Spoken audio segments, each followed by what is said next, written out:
So let's start with the Fatiha. أعوذ بالله السميع العليم من الشيطان الرجيم. بسم الله الرحمن الرحيم. الحمد لله رب العالمين الرحمن الرحيم مالك يوم الدين إياك نعبد وإياك نستعين اهدنا الصراط المستقيم صراط الذين أنعمت عليهم غير المغضوب عليهم ولا الضالين. سبحان ربك رب العزة عما يصفون والسلام على المرسلين. Assalamu alaikum, everybody. Hello, how are you? Good to see you all again. So I think we're already just a bit later than scheduled. So Bismillah, we had a wonderful session last week and just to continue on now. So I will ask Alia Khanam to begin her discourse, inshallah. Bismillah. Assalamu alaikum, everyone. At last week's session, we explored the ability to witness perfection by withholding judgment and interpretation in order to see differently, to see on a deeper perspective. Now, it's easier to see the perfection of events, such as the example we used of an earthquake in Indonesia, or, for example, winning a trophy or scholarship by a highly motivated student who dedicated long hours and effort to their studies.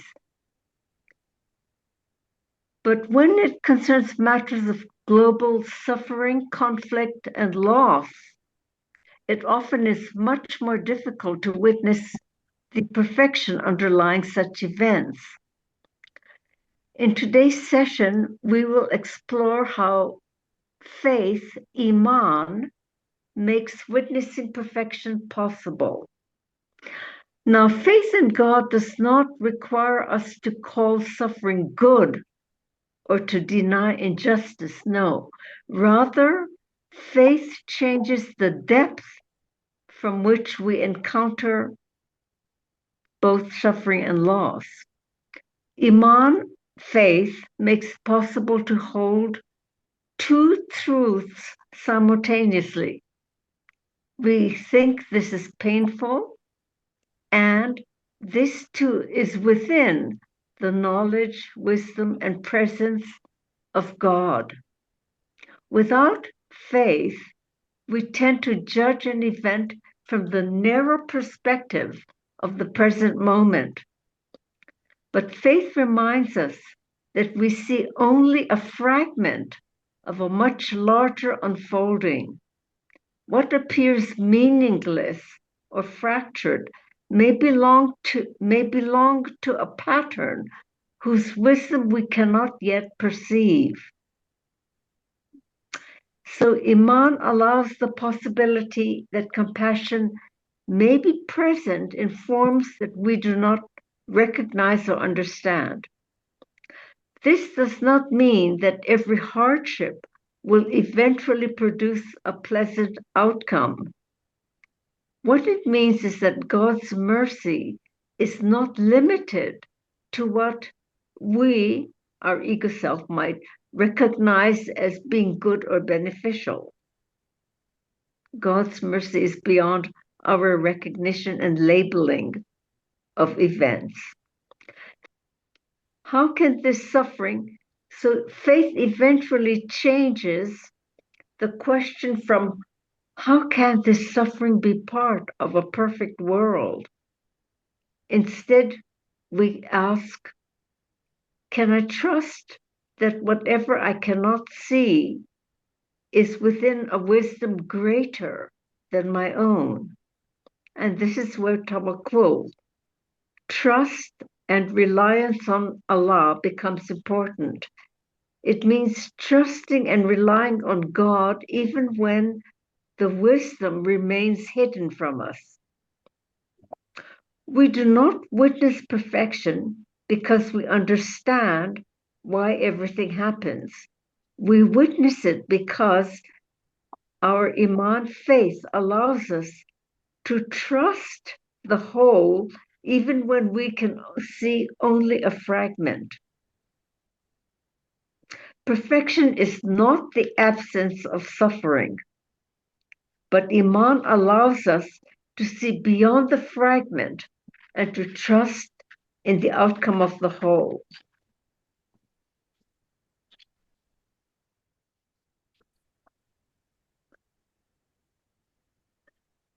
So Iman is a primary aspect, and we're told actually it is inborn within each of us, in our fitra, in our original nature.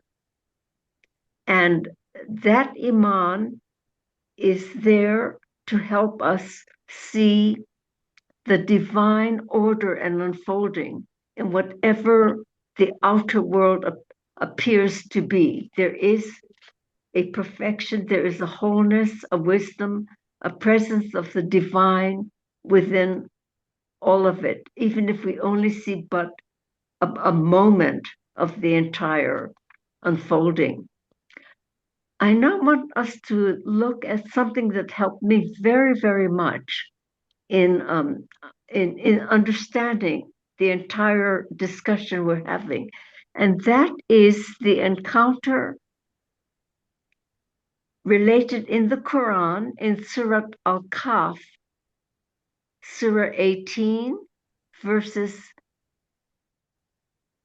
60 to 82, when Prophet Musa encounters Khidr at the meeting place of the two seas. This profoundly illustrates our conversation on discovering witnessing perfection. So Prophet Musa seeks out the wise servant of Allah, Al-Khidr, to learn the hidden knowledge that was revealed to Khidr by God directly, called Ilm al-Laduni. So Khidr agrees to let the Prophet Musa accompany him, but on one condition.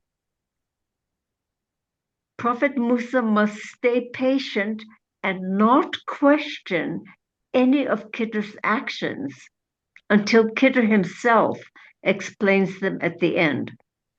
So Prophet Musa agrees, and they set off together. There are three events that follow in this surah.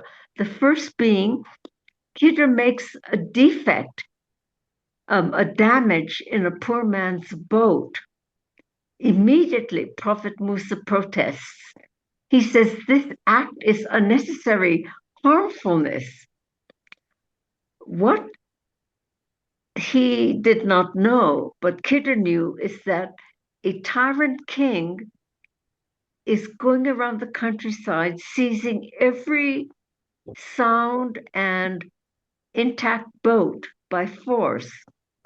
And by creating this defect, Khidr protects the boat from being taken by force. The lesson here is that what appears to be harmful may conceal protection. The second incident happens when Khidr kills a young man. Immediately, Musa again protests. He says it's incomprehensible and apparently a terrible act. What was hidden, what Khidr knew and Musa did not, was that the boy was destined to grow up and to distress his faithful, believing parents with rebellion and disbelief. And one day God would replace this young man anyway with a better, more merciful child. So the lesson here is that we cannot comprehend the full consequence of any event from what is immediately visible to us. We don't know the outcome. But Iman helps us to trust what we cannot yet see. The third incident occurs when Khidr repairs a wall belonging to two orphan boys without asking for payment. Moses watches and says, "This is unreasonable generosity toward people you don't even know, and they've offered you nothing for your labor." But what is hidden from Musa, but what Kidder knows, is that there is a treasure belonging to the two orphans that lie beneath the wall.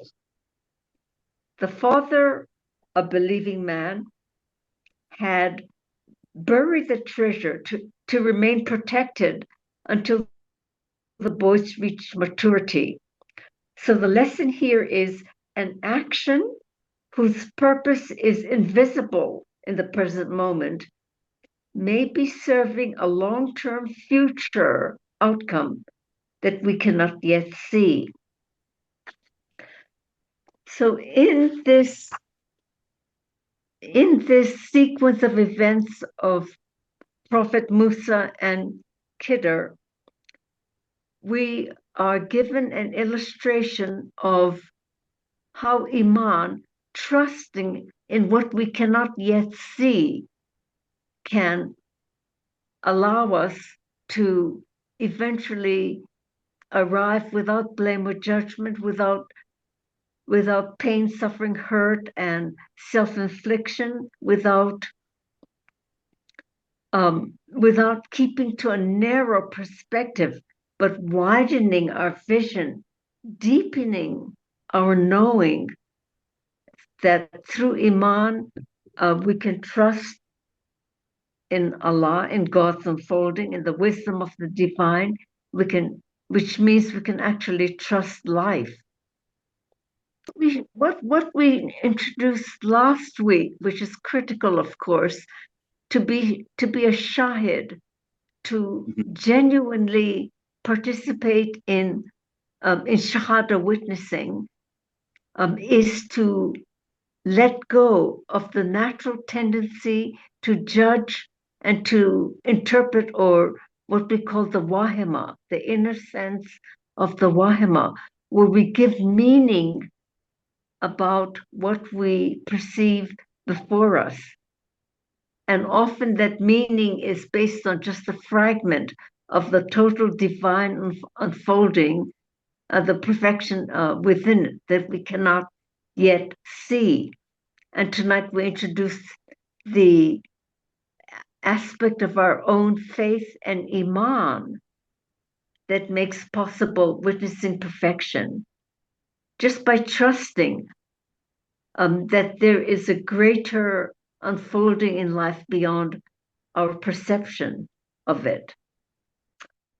So if there are any comments or contributions or sharing or questions on that, please do. Or perhaps could any aspect of it be delivered more clearly for me? Perhaps there's something we could unpack more precisely or more clearly. One thing that's helped me is understanding that life goes on eternally, that we may be here for a short time, but our existence will continue after we die. And that has helped me to know that. It helps me to trust more. When things go wrong, when people seem to die without any good reason, seeing that life is eternal has helped me. Yes, thank you. That was very important to hear. Thank you so much. That helps me as well. Thank you for sharing that. If I may just add a point, Alia Khan. Yes, please. I just feel that there's, of course, a very strong aspect of what's been said is the faith and the trust. But even if we don't, I mean, there's another very important aspect of witnessing perfection, which is separate to faith and trust, which is just the acceptance that everything that ever happens is the perfect consequence of everything that preceded it. Otherwise, it wouldn't have happened. So there's a Correct. perfection. There's a perfection in that, regardless of our own opinion and value judgment. And then a value judgment is not necessarily a bad thing. It might get in the way of us seeing that perfection or witnessing it. But the genocide in Gaza, for example, has unfolded according to the perfect consequences of everything that preceded it. So we witnessed that it couldn't have happened any other way, as Ali Khan said last week. But that doesn't mean we agree with it or we're happy with it. In fact, we should feel that pain.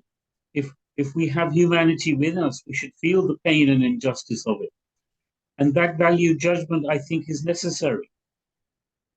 But from the point of view of being able to witness that perfection, well, it happened. So it was perfect. We don't like it. It was wrong. It was unjust. But it was still perfect. So then to understand it and live with it harmoniously, that's when the trust and faith comes in. That, as the Prophet Musa had to learn in his experience with the Tibet. But yeah, so I just thought I wanted to share that. I don't know if that helps. No, thank you so much for saying that, because often when we speak about witnessing perfection, there is a possible tilt. It's not intended, but there's a possible tilt towards spiritual bypassing and saying, all right, if it's spiritually all perfect, why bother? No, that's why in the Quran, Allah made very, very clear in the revelations in many places, but the one that stands out is in Surah Al-Mulk, when it's repeated, look, then look again. Do you see any flaw? So the first look, is we see the heartbreak, the suffering, we see the outer. And when we look again more deeply, then we open up to the perfection. Then when we come back into everyday life, that's when compassion and action takes place. We have to play our part in relieving suffering and injustice. I mean, that's incumbent on every believer. Yeah. So thank you for raising that point, because thank you so much. It was very, very important. Yeah, we must act. We must relieve suffering. We must do what we can. Yeah. But Mark, you also have a presentation to make, Yes, don't you? I can do that. Yeah. Mm-hmm. Yes. And while they're sorting it out, please do your presentation. Sure. So I wrote and worked out kind of an outline of points that I found particularly striking in Sheikh Na's book, Witnessing Perfection. And I title it A Universal Map of Transformation. And I'm going to read from that so I don't miss anything. And I start, Witnessing Perfection is not primarily a Sufi book. It's a universal map of transformation written through a Sufi lens. And I feel for myself that Sheikh Na's real contribution is that he translate the classical Sufi metaphysics into a language that is accessible to modern seekers, while integrating psychology, consciousness, science, ethics, and spirituality into a single developmental framework. For me, I found that the core message of the book, to reduce it down, would be human suffering arises from identifying exclusively with the separate self, while lasting fulfillment arises through alignment between self-consciousness and soul consciousness. The ego or self-nafs are to be seen through the light of the soul, And there's a horizontal line rather than a vertical between man and soul. And our feet are on both sides of that. So 1 foot in each dimension, right? We are not leaving anything behind as we seek to ascend to higher realms. And then more simply, transformation occurs when the self learns to see through the lens of the soul. Everything else in the book I found supported that central thesis. And whereas many spiritual books focus on belief and doctrine, meditation and ethics and mystical experience, Witnessing Perfection focused mostly on consciousness, differentiating consciousness from the word awareness. So to be able to witness the underlying perfection behind the underlying event, we need 2 levels of consciousness. We need to see the form and see the what is within or behind that form. Thus, the term witnessing must be understood before the book can be understood, having that definition. And we're grateful that last week Aliyah presented that quite clearly for us. And in order to see with the eye of unity or God, the lens of the soul, 2 things must happen. We have to stop identification, and withhold our judgment from events. And that is what Haeri was just sharing about these horrible events that are happening. We are creatures of space and time, and life unfolds moment after moment, and it contains complete existence of whole creation. But the present moment, the now, is accessed by prophets and mystics who can see beyond form into the complete unfolding of creation, beyond space and time that we are locked into. Our senses only work in space and time. So in order to witness perfection, we need to switch to another level of perception, which is able to see beyond that form. You have to lose yourself so you can live in your soul, not permanently, because the self has to do with qualities of nafs, judgment, your identification, fears and concerns, and in the embodied self. And we do live here in this space-time. Shaykh now presents a complete model showing 7 aspects of one unified process: creation, human development, relationship, suffering, freedom, transformation, and realization. And what I found very unique about this is that the book continually bridges these 2 areas, the outer world and the inner world. So I made a little list here. So in the outer world, we have science, and the inner world, spirituality. For the outer world, we have the self, and the inner world is the soul. Outer world is time, and the inner world is timelessness. Outer world has cause and effect, and the inner world has grace. There's knowledge in the outer world, but wisdom in the inner world. The outer world is led by action, and the inner world is realization. Then I outlined some themes per chapter, and I'm going to share this with the group when we're done, along with the video, so I don't have to read all of this. But I did do all 10 chapters and pick and identify the theme of each chapter, and then strongest quotes in each chapter. But I'm going to drop down to the overall summary. So at its core, Witnessing Perfection argues that human suffering arises because we experience life through fragmentation, duality, and identification with the separate self. The solution is not escape from life, but awakening to the underlying unity that already exists beneath all apparent opposites. Shaykh Fadhlalla proposes that creation appears as multiplicity, but originates in unity. The human being contains both self-consciousness and soul consciousness. The self lives in time, change, conflict, and duality. The soul participates in time, in timeless truth and unity. Transformation occurs when the self becomes aligned with the soul. And as the alignment deepens, one begins to perceive perfection within all circumstances. And the phrase witnessing perfection does not mean pretending everything is pleasant or good. As Aliyah said, it's no spiritual bypassing. It means perceiving every event as part of a larger unfolding intelligence whose ultimate source is unity. And what I most came to appreciate is the movement or the essential arc of the entire book, from the way I saw it, as creation through the human being to the self, leading to relationship, then transformation and realization. Even shorter, multiplicity to unity, or self to soul, or fragmentation to perfection. So I am very sure I may have misunderstood a bit, and or even a great bit, and forgotten some important things to add, or some things to correct.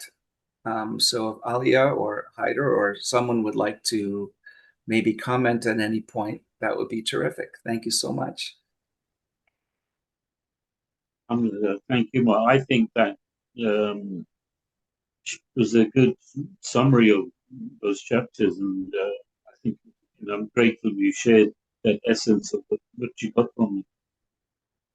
Somebody's made a suggestion that we recite a Fatiha because the eclipse is happening right now. So let's Bismillah ar-Rahman ar-Rahim. Alhamdulillahi Rabbil Alamin. Ar-Rahman ar-Rahim. Maliki yawmiddin. Iyyaka na'budu wa iyyaka nasta'in. اهدنا الصراط المستقيم صراط الذين أنعمت عليهم غير المغضوب عليهم ولا الضالين. السلام.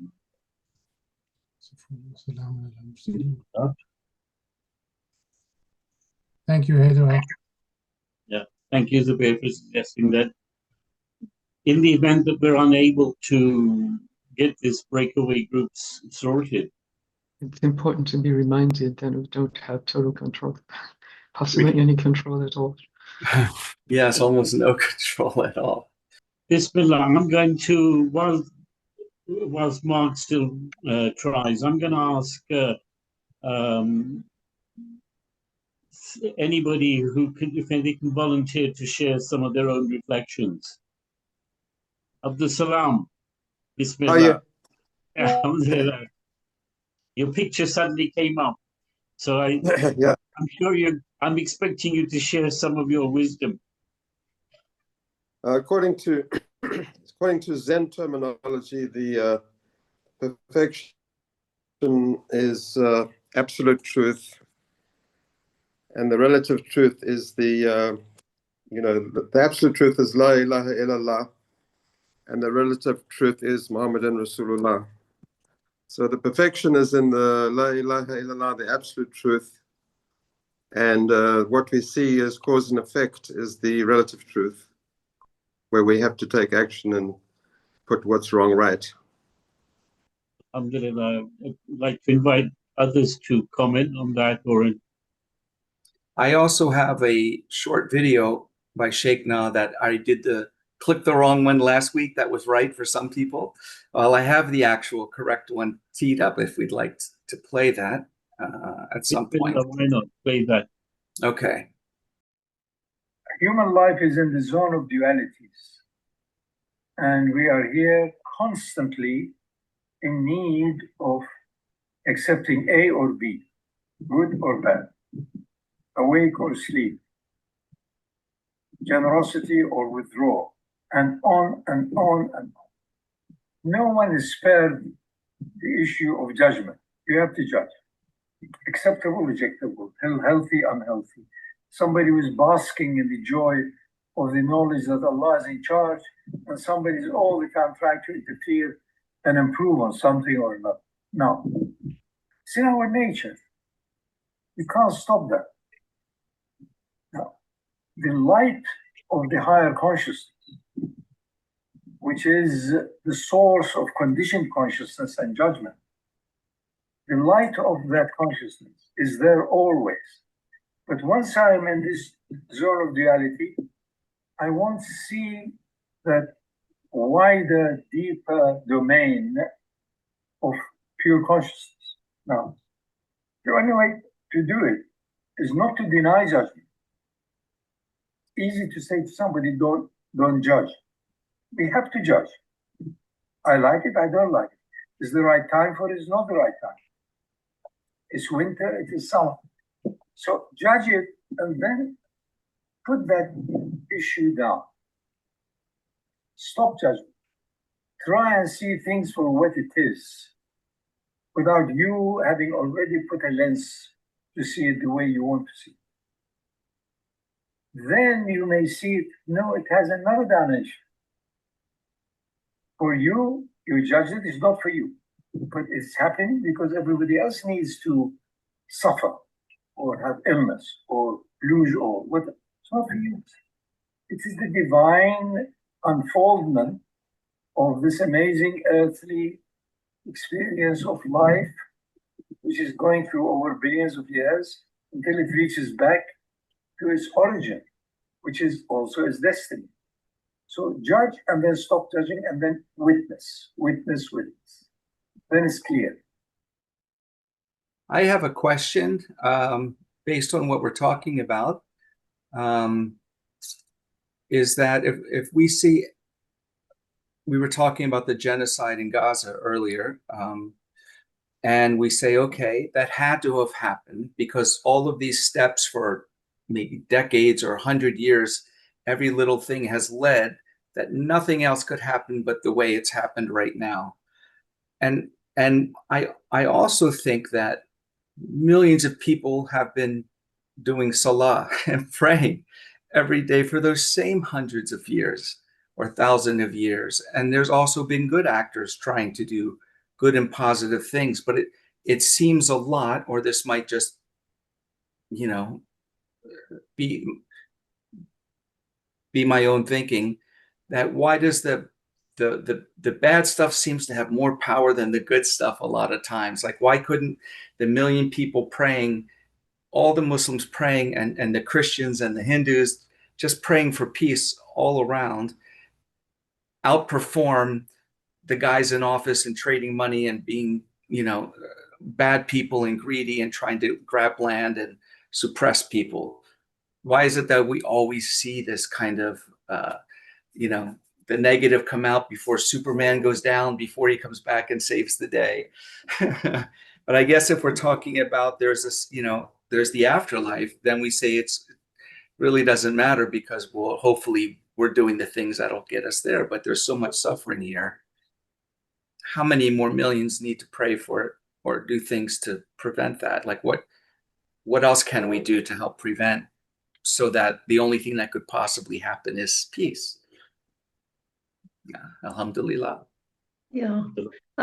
Mark, I think that's a question many of us might have entertained. So you are articulating something which may be on many of the minds of, you know, those sitting here among us, the participants. And it would be I would like to hear from other people, some of the others in the group who might share their responses to what you've put out there. Can we open it up?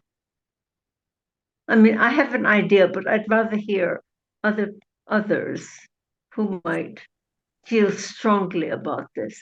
Yes, please share. I would love to hear as well. Shabnam, you work with human beings. Shabnam, is she here? Yes. You know, you have very broad and deep exposure with human nature in your work and your interests, your life. And can you share your insights? Any thoughts? Yes, Bismillah. I'm just really reflecting very deeply on, well, on the process of witnessing perfection and how especially suffering that we deem to be bad or negative is actually so powerful in driving our heavy selves to aspire to the soul, whether it's through prayer or through activism, or through naming things that are wrong and bad, like a genocide. I mean, with the genocide, you know, it's been so cruel and so awful that I feel like it's woken, you know, not just, it hasn't woken just woken us up individually, but I think every single person that I know, has been awake also collectively, that there's a shared experience of this is so wrong and this is so bad, and talking about what we don't want our world to be. And I don't think I've experienced that. And it's incredible, because I think in that video, Mark, that you just played, that it seemed that Shaykh Fadhlalla was sort of referring back, and I know this is in the book, Witnessing Perfection, to like destiny that originated, before time and through time, and the billions and billions of years that, that bring that that are the sort of progenitors of this moment that we're in now, this moment with everything that's going on. And I often see with my clients or with people that I experience, and myself, when you're in something, whether it's individual or collective, there's nothing you can do except be totally humbled by what you experience. And Allah always tests us to the nth, so that you do wake up, because that's our biggest way of waking up. And to be able to really genuinely say, oh my God, I'm so grateful. Thank God that there's this space or this respite. And also, Mark, I was so moved by what you did in terms of outer and inner, and the way that you'd separated that out from having summarized Witnessing Perfection, the spirituality and science. But especially because what is so obvious is that inner and outer are continually meeting, and they actually are one.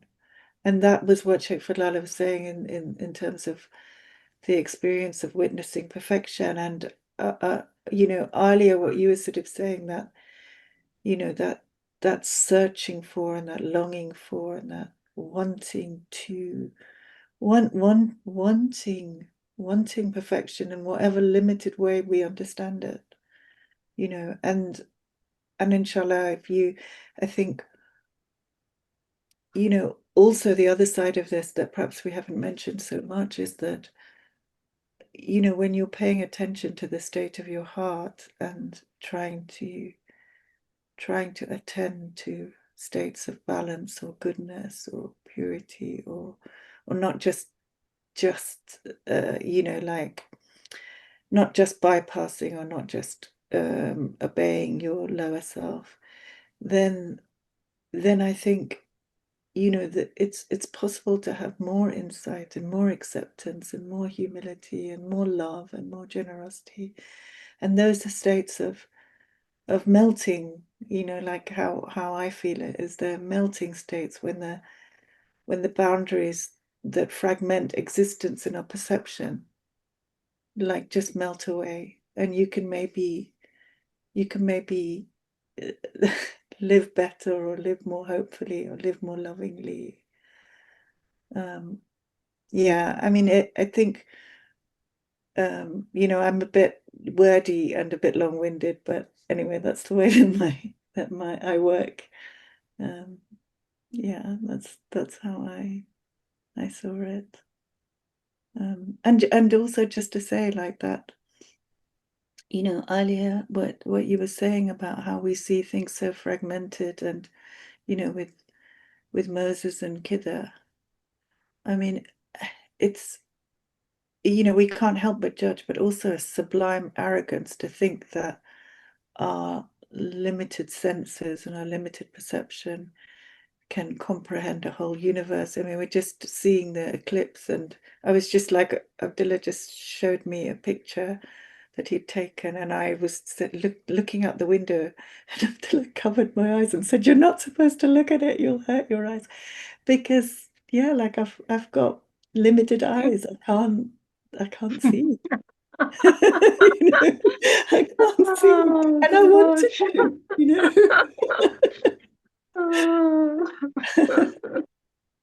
Anyway, that's it. Yeah, thanks so much for sharing that. Salam, Thank you can I so come in much. perhaps? Please do. Sister Alia, Mark, thank you for that question. And I think it does occupy our minds. I wonder whether the answer doesn't perhaps lie, at least partly, in what sort of response is expected of us. In other words, we see the level and extent of oppression, genocide, murder, and it seems to me that our prayer would be the least that we can do, but it's somewhat feels disproportionate to what's going on. In other words, when you see that level of oppression and zulm and torment, then it's a call to arms for all of us. And I picture the Almighty saying, I have given you all of these tools. I've given you discernment and judgment. I've given you the tools to discern right from wrong. And you see this happening, and you raise your hands to me, but how many of you are actually marching through there to do something about it? And I think of Imam Hussein in confronting the Yazid of his time. Dua was always on his lips, but in fact it was marching to deal with the injustice, marching to deal with the oppression. And I think of our experience in South Africa. Of course, everybody prayed that the structured form of apartheid and all that it brought to bear on people would end. But in fact, the Almighty decreed showed that it would end when people took the streets. And so it was only through action that it actually resulted in a change. And I suppose it brings to mind the saying that Allah will not change the condition of the people unless they change it themselves. And you change it yourself with prayer, of course, with solidarity, with joining arms, but ultimately the extreme form, which is in fact that form of worship, because you're saying, I am putting myself out for the sake of truth, as Imam Hussein did. I'm putting myself out against injustice, as he did. And if it means that I sacrifice, I give the ultimate sacrifice, so be it. Now, I'm not suggesting that people who are thousands and thousands of kilometers away, or those that can't even make it anywhere close to this, must all feel that that they can't do it. There are many others. Everybody's being watched. So even with our spurring, for example, the other Muslim countries on, remove your blinkers, look what's going on. Don't go into accords with the Yazid of the day. Do something about it. I think with respect, that's stronger than the prayer. So the prayer is your bedrock. It's there all the time. But I think building on that with action, with consciousness, with conscientiousness, all of that to defeat the oppression. And for people to form these chains of action and thought and solidarity, I worry that when the time comes for me to be judged, I'd be asked, what did you do about it? You sat at home, and I don't mean to offend anyone, but in your comfortable house as I am now, and raised your hands to me and said, oh, Allah, save these people from the punishment. And after 30 seconds, you went on to doing whatever else you were doing. So I think that's perhaps, if I can offer that contribution. Can I perhaps, whilst I'm on the floor, in your summary, and thank you very much for that, you mentioned that human suffering is as a result of fragmentation, and you mentioned various other causes. Would it perhaps not be the case that that would happen without any external agency? So, for example, where you have detached from your soul, you focused on yourself, and you attracted suffering. If the agency of an outside person, in this case, the oppression of the Palestinians, then it would seem to me that their suffering is not because of the fragmentation and the other causes. Their suffering is a direct result of an agency of injustice. So I thought there might just be a qualification to that sentence. Thank you. Thank you, Junaid. I'd just like to say that Junaid is a South African lawyer. And, you know, the South African lawyers made me feel proud for the stand they took in the International Court of Justice. I was really proud to be South African when that happened. Thank you, Heather. Wonderful, wonderful. May I ask a question in return, which is, so we look at the external forces, and for us as humans, our external forces are our parents, the television, our teachers, our peers, right? That shift us and change us and move us and draw us. So wouldn't it be that also that the Palestinians, the Gazans, and anyone who's being invaded, you know, the Ukrainians, that it's also because you're saying take a stand to make the change as like an after effect, but the before effect is we didn't stand up enough for ourselves. We didn't make our government strong enough. We didn't make our police strong enough to hold the laws.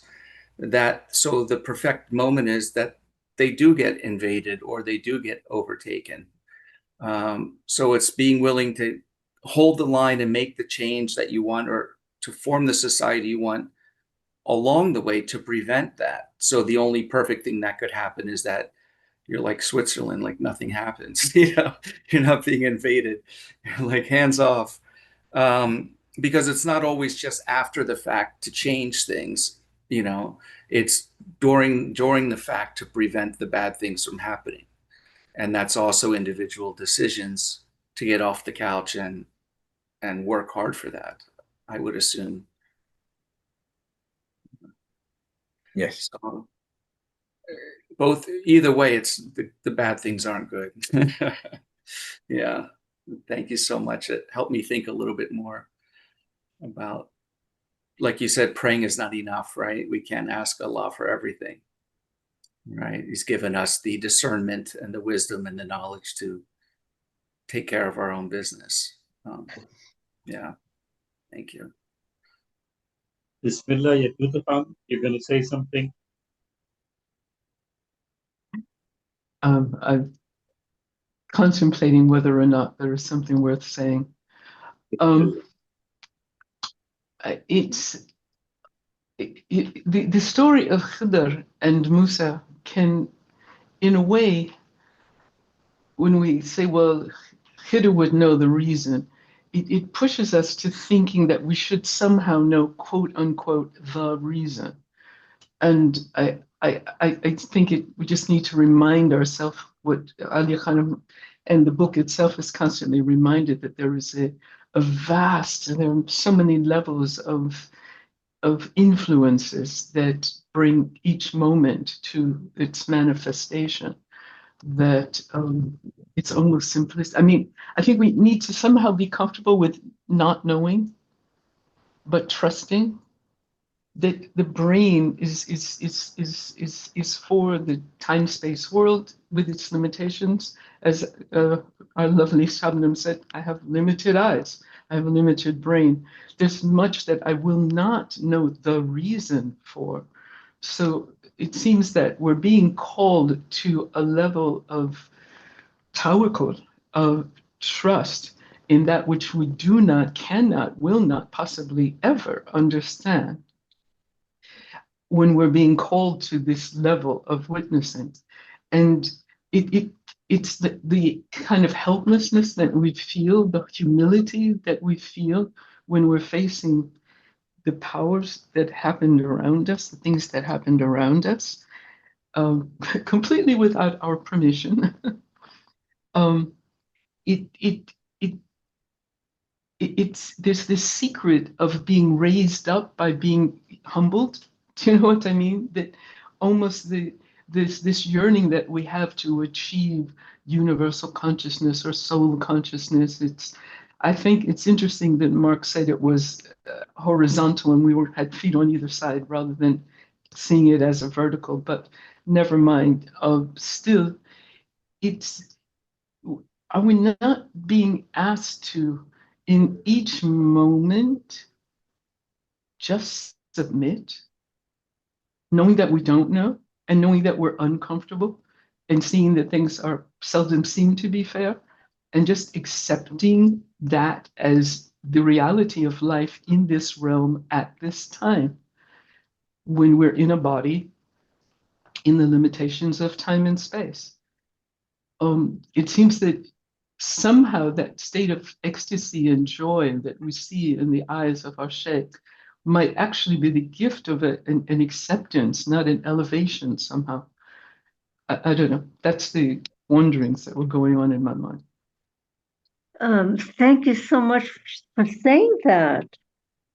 Subhanallah. I mean, we're told, but by Allah in the Quran that you were given of knowledge only but a little, and that little promises us, quote, the garden, which means a good life and knowing, having a direct sense of presence with the beloved. So that little we're given is enough. And also what Brother Junaid said really importantly about using what we've been given, physicality, intellect, all of it.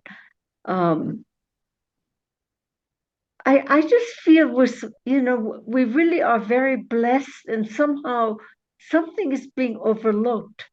And what's coming to mind, and please forgive me for saying this, I was hoping not to, but in fact, maybe Junaid can comment on this particularly, but anyone else. Why is it that all the major world religions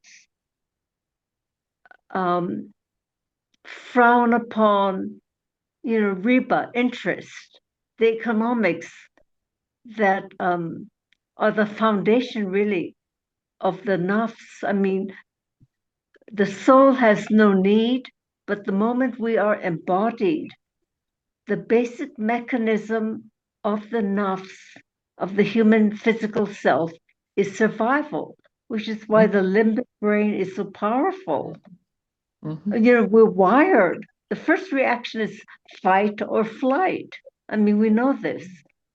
And the whole economic system and the interest and the whole scheme, is what drives politics. So when we look at something like Gaza or the Holocaust, Hiroshima, all these incredible mass injustices, it's driven by economics. And yeah, we can talk about all the levels of consciousness, which I sometimes overdo, I admit.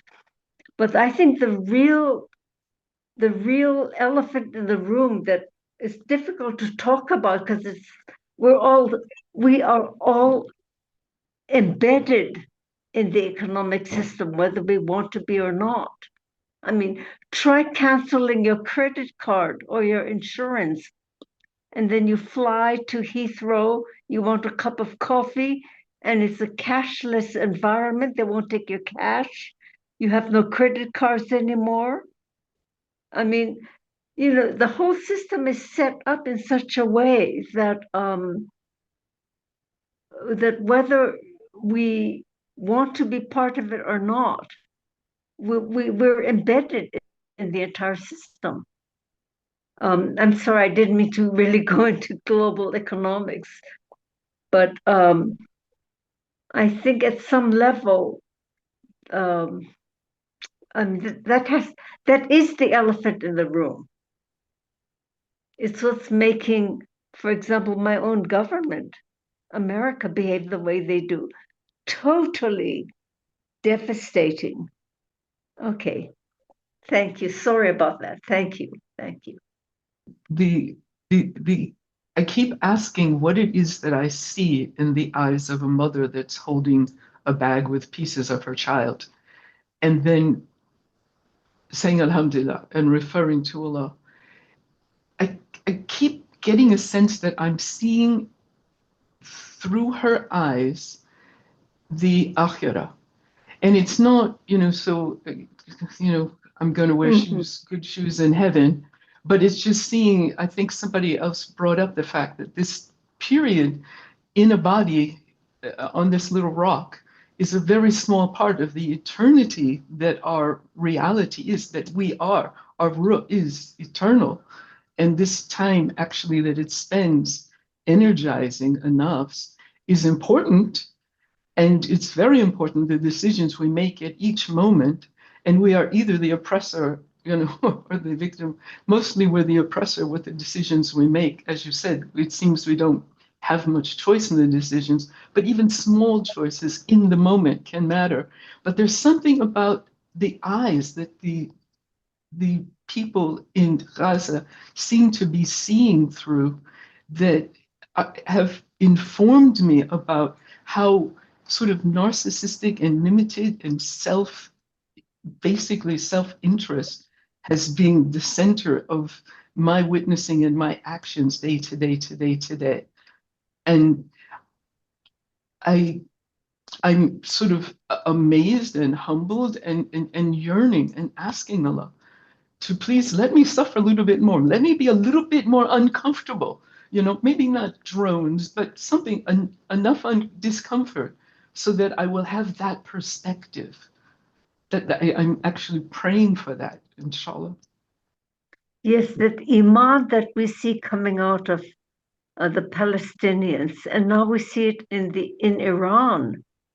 They will not be bullied by any Western power, and they remain with such nobility. So there's all of that is totally inspiring for me. You sleepless nights, but then you also weep at the incredible nobility of these people. Yeah, I don't know. I mean, and the prayers, I've done all my prayers. So why am I not seeing the world the way I want it to be, the way I envision it would be if it's good and happy and balanced and peaceful? But maybe Allah is saying, I didn't create the experience in a body locked in time and space for that picture that you're asking me for.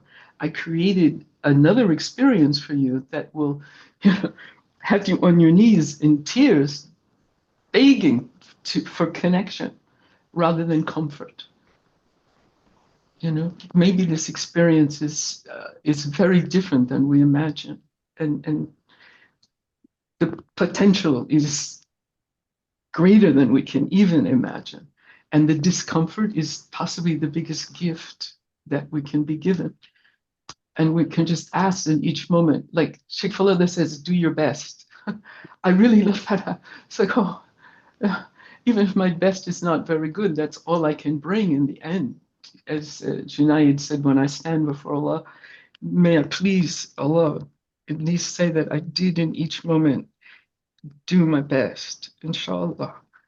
And there's this point where it isn't about I anymore, where you just dissolve into the sea of beingness, and it's the whole human experience is mine, me, we. There's just a sea, an ocean of many, many different levels and possibilities, all interacting with a perfection beyond our ability to imagine in each moment. And finally, to feel our helplessness in things can take us maybe to a place where we really do melt into that interconnected oneness for a moment. And maybe therein lies some sakina, some peace, inshallah. Alhamdulillah. Thank you, Kuta Khana. I mean, I just want to share also this the limitations of the subjective lens, are always there, and we're not always aware. I mean, as Ali Khanum was just talking about the nobility of the people of Iran. I mean, my brother and sister-in-law were in Iran when this war broke out, and we would speak to them regularly every 2-3 days. And far from it that they felt they were stuck there or they got caught. They were so happy to be there. And we could hear in their voices the energy that what had happened was, as a country, as a people, they had become accepting of death. They were ready to die. And they were so uplifted. And so much of the nonsense and bickering and divisions, they just fell through, like instantly, because they were now facing death. And it was such a blessing. And my brother and sister-in-law were not looking at all of getting out. They did not want to leave. They were basking in that energy. I mean, I'm just sharing that because, we see something from a certain lens and we think, oh, that's really bad. But, Allah's lens may be, well, that's really good.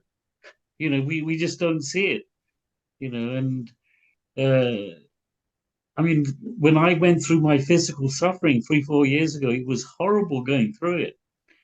But having come through it, I do feel and appreciate how that's lifted me in many ways and strengthened me, and I've grown from it. So today I'm genuinely grateful for what I went through, although I wasn't grateful for it at the time. Alhamdulillah, I mean, I think,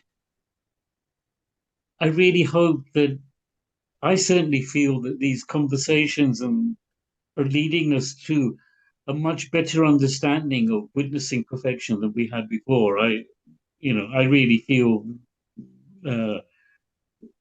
uplifted by it, and I think I hope I'm sharing a shared kind of feeling here that a lot of light has been shed on this now in this session. Assalamu alaikum. Wa alaikum assalam. Can I share a point? Bismillah. Can you hear my voice? Yes. I had a related discussion with one of my brother. He's an audience in this group, in this chat, and I'm going to read through it was a text exchange, and probably it sheds light, and I'm going to read what he have written verbatim. So he says, there are times when one has to sit back, and other times when one has to stand up and be counted. To know what is appropriate, one has to be present. I once asked Sheikhna the question, when does one know? The reply shouted at me. I was told that I should be sent to the Swiss Alps for a week in the middle of winter in my underpants. There's exclamation mark. The response was hard to digest initially, but upon much reflection, I realized that in such a situation, I would not have the luxury of being able to debate about what to do. I would be so present and would damn well know exactly what to do to survive. And this was a text message sent to me, and I think to me, listening to this discussion, somehow it resonates very well. We all know what to do. In the Quran, it says clearly, we know what to do, but we have the tendency to make excuse. So I just want to share this with you. Assalamu alaikum. I would be careful of such brothers who send you such messages. Alhamdulillah, thank you. Yeah, thank you for reminding. Can I say something? Yes, please, please. Allah says Please do. Allah says in the Quran, few of us are grateful. So I think there's an answer in that. So quality is rare. Also, there's a quote I'd like to read from a great master. I don't know who it's from, but it goes like this. By creating man free, the Creator has demonstrated both the underlying order of the universe and the changes that are brought about in that order by the disobedience of man. Could you repeat that, please? By creating man free, the Creator has demonstrated both the underlying order of the universe and the changes that are brought about in that order by the disobedience of man. Yeah, thank you very much. I would like to say sometimes when I think of that quote, that Allah wished to be known, so he created man or he started creating in order to know himself. I think that, we have consciousness and we have an ego that says we're the most important things, and we're just part of God's 17,000 million universe ecosystem, And so I had bought a house, I don't know, 30 years ago in the Philippines, and a big typhoon came and it washed right down the mountain with a whole bunch of other homes. And I was so upset. But when I think about this idea of Allah wanting to be known, is that he didn't create that rain, or that mountain didn't slide down to, it's more than just about us and the loss of the house, or anybody who got hurt or may have passed away, and the trees that got uprooted and slid down because the Filipinos were uprooting their forests to sell the lumber, to make money. So it's all this kind of things involved in why the land would slide. But, the ecosystem in the area has to keep going. So without the soil to hold the trees, without the trees for the air, the fresh air, with all of the carbon dioxide from the old army jeeps and fuel that they were using back in the 90s, there's still that, there's still ants and bugs and insects and worms and birds and little animals also living in that area, and by sliding these things down, we chose to build the house there. There were already things living there. And I feel like sometimes we think it's all about us, but really it's the whole, the universe as a whole, multi-universes with whatever. But it's not just that, this, volcano erupted and killed all these people in Pompeii that we know about now, but they shouldn't have been living on the side. They made the choice to live on the side of the thing that lets the heat out of the earth, and to create more earth. So it's because that's part of what this ecosystem needs to continue, is this heat has to be released from the core of the earth. And so we have volcanoes that do that. And then that creates different lands and different things. And we're not the only ones being affected. And Allah's overall plan is to have 17 tornadoes and hurricanes in a season in one area. It's because something needs to change there overall for whatever his great plan is. So I don't know, just something I wanted to get out of my head and into the ether. Thank you.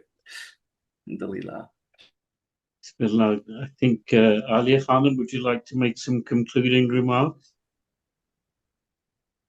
Yes, if we can maybe just self-reflect and see whether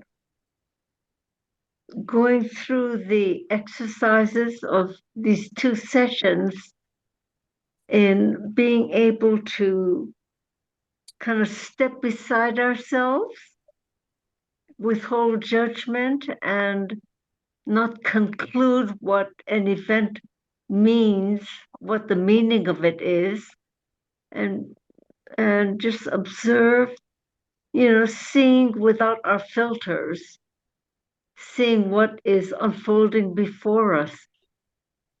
Maybe not understanding it, but just recognizing that there is a process unfolding, some divine order.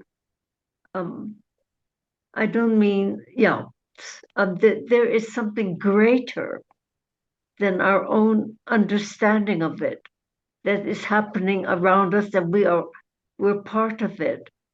And does that in any way kind of anchor us to our own sense of beingness, who we are, and what our response can be for being alive in this changing, unfolding universe? Why are we here? What can we do about being here now that we are here? And what would give meaning for our existence? Why would we get out of bed in the morning if there was no sense of why I am getting up, for example?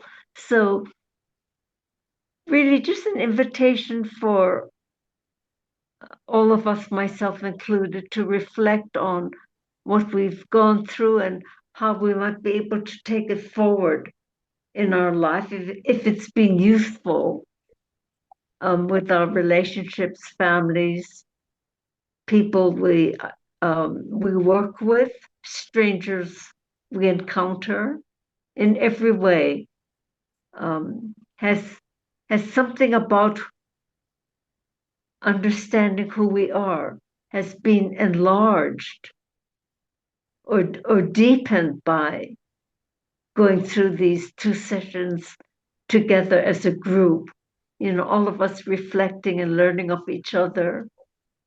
I thought it was a beautiful thing. Thank you so much. Thank you.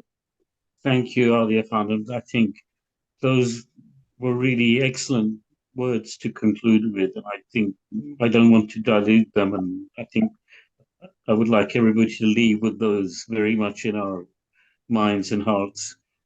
So I'm going to thank everybody for attending, and thank you, Ali Khanum, especially for arranging this and organizing. Thank you, Mark. And we, despite the perfection of not having the breakaway groups, but thank you, everybody. And I'm going to conclude with a verse from Quran. أعوذ بالله السميع العليم من الشيطان الرجيم بسم الله الرحمن الرحيم إنا أنزلناه في ليلة القدر وما أدراك ما ليلة القدر ليلة القدر خير من 1000 شهر تنزل الملائكة والروح فيها بإذن ربهم من كل أمر سلام هي حتى مطلع الفجر سبحان ربك رب العزة عما يصفون والسلام على المرسلين. Thank you, everybody. Assalamu alaikum. Thank you. Salam alaikum. Thank you. Wa alaikum salam. Wa alaikum salam. Thank you, everyone. Thank you so much, everybody. Thank you.